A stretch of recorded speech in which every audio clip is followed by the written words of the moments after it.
Per our recent conversation regarding your interest in setting up a business, I've prepared some advice to you to help you make a well-informed decision as to which direction you would like to take your business plan. This advice is based on the information that you have provided and covers the relevant areas that you have identified as ones that are important to you.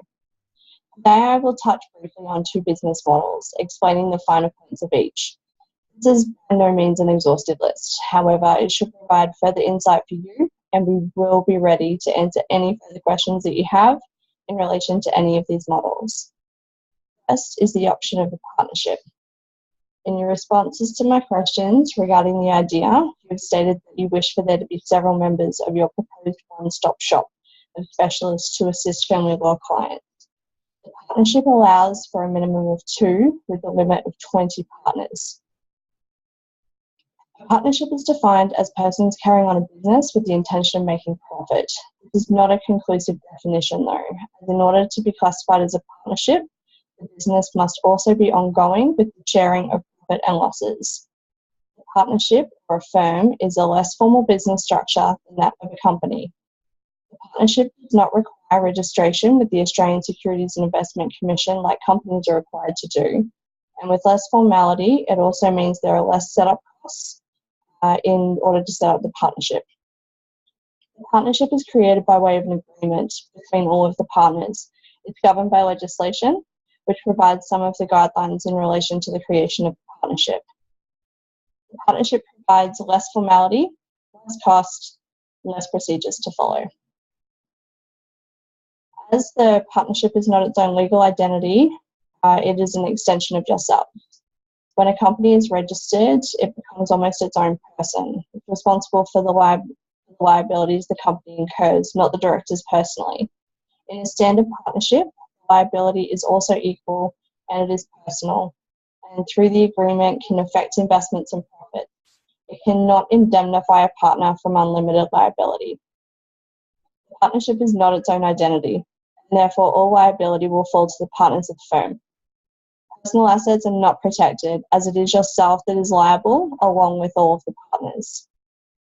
The partnership cannot be convicted of a crime or be subject to contractual obligations.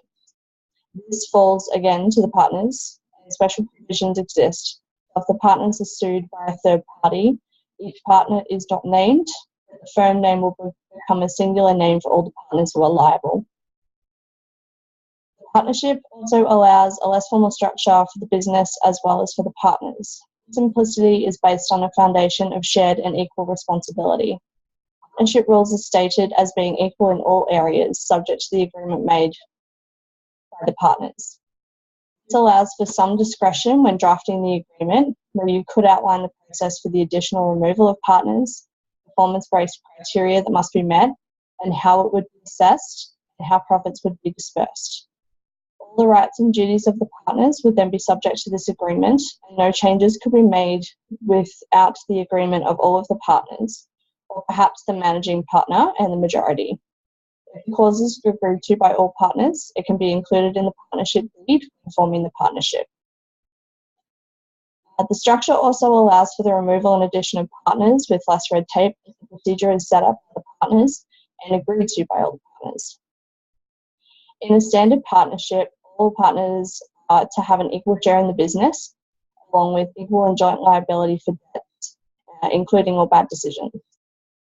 As with the structure of the partnership, the rules stated in the legislation governing partnerships states that they are all subject to any partnership deed to the contrary. Partners can have any percentage share in the partnership, and this can be capital, or perhaps a partner can bring something different to the firm. Perhaps they bring a specialist skill and a load of networking contacts, for example. This could be accepted in lieu of the standard investment amount.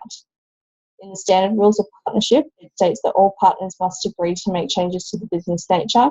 However, the day-to-day decisions can be made by a majority vote. These provisions are subject to any other agreement made by all the partners upon the formation. And if you are concerned about being outvoted on day-to-day matters, you could make a provision ensuring that this cannot happen. The sale of the business is also a much simpler task than that if it were a company, with fewer legal formalities. Should any of the partners perish, however, the partnership will be dissolved. Provisions can be made in order to have the firm remain. The process does not allow continuation in its current form, and property adjustments will need to be made to the estate for the partner, and the surviving partners can carry on the firm. Each partner must have trust and confidence in one another, as each partner is presumed to be authorised to act as an agent for the other partners, and as such, all business dealings are done at the risk of all partners. Although authorisation can be amended by the deed of partnership, under the partnership legislation, it states that where a partner, even not authorised, puts themselves out as an authorised person and makes a deal that falls within the usual business that the firm would participate in, the transaction will be valid and the partners will be liable. And to leave the firm but were a part of the firm at the time of debts will also still be liable until these are resolved. Now moving to the option of the company setup. This is a more expensive option as there are far more setup costs than the flexibility of the partnership. However, as you wish to have the structure of the business to be able to allocate particular rights, shares, functions among other participants, the partnership will most likely be requiring as much, if not more, attention to the initial setup of rules. A company is a separate legal identity, protecting those with limited liability. It's not an unlimited liability though, which I'll explain a little further. Firstly, when deciding on a company, you must choose a company type. Proprietary companies are common. The other is a public company, with a number of these listed on the stock exchange. You have indicated in our questions that you wish for this to be a private company. From there, you would choose the specific company structure. This again presents more options. However, from the questions that you have answered, the relevant of those would be a company limited by shares, which I'll explain further on. The company is a separate legal identity protected by a corporate veil. This allows directors, office holders, and members protection from personal liability. The corporate veil can be lifted in limited circumstances. However, this can mean that directors can be held personally liable for debts incurred. An example would be where a company was found to have been insolvent or broke, or at least nearly broke, and continued to enter into dealing. This kind of deception is not looked upon kindly by the court, and they will remove the protection of the corporate veil where there are cases of fraudulent behaviour and acting dishonestly. A company limited by shares is one that has members who each hold shares. Shareholdings proportionate to the risk that the member has invested into the company, the profits that they will share in, and the rights and functions they hold. To begin a proprietary company that is limited by shares, you need one director and one shareholder. Each company requires a constitution or a set of rules. Company legislation includes a standard set of rules, referred to as the replaceable rules. This can be used in place of any individually drafted constitution and substituted where appropriate to limit the drafting time required. The other option is to have the constitution drafted for customised rules and internal regulations to be followed by the company. These rules will encompass three relationships within the company. Firstly, the company and each member. Secondly, the company and each director and secretary and other office holders. And thirdly, between members and other members. The Constitution would lay out the powers of the director, officers and members. It would include voting rights on a number of topics, the rules in relation to the percentage of votes required to make changes, and the rules regarding the changes to the Constitution. These can be highly complex matters. However, the replaceable rules are well suited to a proprietary company and provide a detailed and usable example if you do not wish to structure the Constitution from scratch. Rules relating to the powers of each of the tiers of the company hierarchy can also be used to ensure that authority to act is limited where appropriate. This provides a safeguard, not an infallible one, to ensure that all possible measures are taken to protect the company from acts not authorised.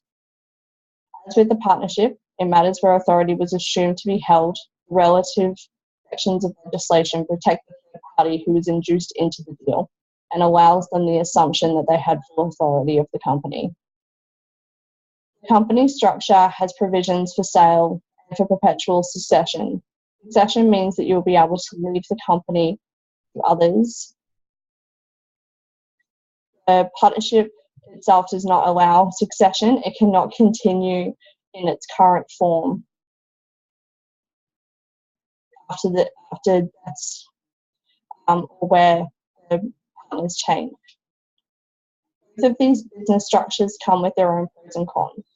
The partnership provides a simple plan. Although many of the same issues will be raised in establishing the partnership, you want addressed in the company constitution upon registration. The factor that I believe is most important to you is the family element. If you wish to protect family assets, as well as the option to make it a family business one day, the structure and formality that come with the company will be offset by this protection.